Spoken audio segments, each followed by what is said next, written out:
When I won the election, the candidate that I defeated said that he was going to be in the streets all my term, that he was going to protest all my term, that his purpose was not to let me govern the country. That was so we know that for some people this is also political instruments, and we have to tell that the Colombian people, and I think all these situations in a pre-election year, demonstrates that there are some people that in their political interest they are not in favor of economic recovery, they are not in favor of massive vaccinations, they are not in favor of attending the poorest of the poor.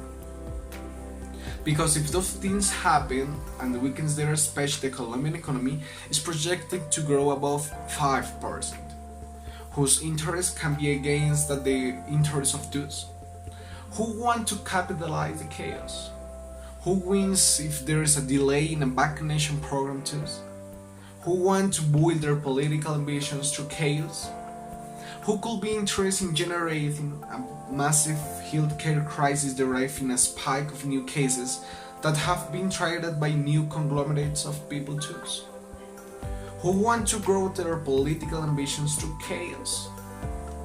But that's not patriotic at all. That is not honorable at all.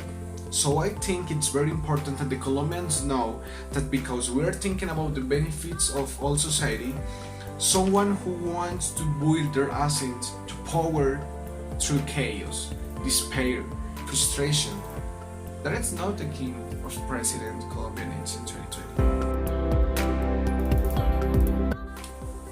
I don't think the protests are based in the tax reform.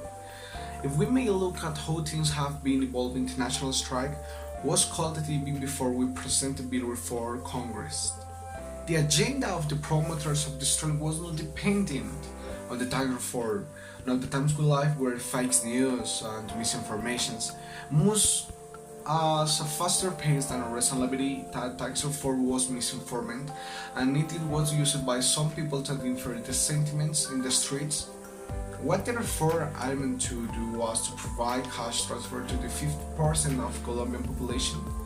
And it was conceived as a program to target neither the middle class nor the lowest income families will have to pay a single tax, but the contrary they will receive benefits that could have destroyed absolute poverty in a three-year framework. This was the program in Colombia history that was going to provide a basic supply of resources to more than 10 million families in that could be have made big change if it wasn't because of COVID-19. We will have not been calling for another fiscal reform. The reason we calling for the fiscal reform was to stabilize our finances and be able to provide resources for two social programs and be able to aggressive in the reducing poverty in Colombia. But obviously that there was a lot of misinformation. I made the call and I said, okay, let's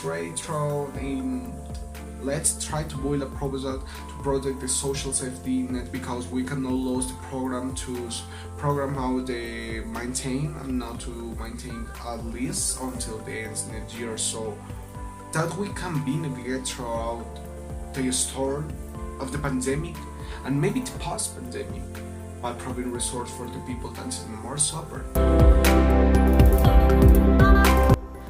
We have government with our principles, our values, and one of these values has been zero tolerance with any conduct from a police servant or a member of the police or the army. That goes beyond the Colombian constitution, so we have been defenders of human rights and we have always acted in terms of law and order according to the constitution. And the constitution of Colombia is very clear that the mayors are the law and order authorities within their municipality and the governors are law and order agents of the president. So all the actions that has had to have been taken to the face attacks or infrastructure attacks or the public transportation attack, some citizen has also been supported by the national government. And none of the actions have been implemented have become beyond the protocols. So if there is an accusation of a member of the police that has made a wrongdoing, yes, we condemn it and we supply all the information needed so they can be a rapid investigation, but it is Also interesting to put on the highlight that the Colombian police, for example, every single year has to address more 30 million police producers. Now is there a boost within 30 million producers? Yes. The spot is not systemic, and if it happens, we investigate and we section if those conducts are performed that go beyond allowing individual cases. Yes, we act and we act severely, but also more than 500 members of the police we are brutally attacked by vandalism, by low intensity of urban terrorism. We have to be very clear that we have to reject violence in any form.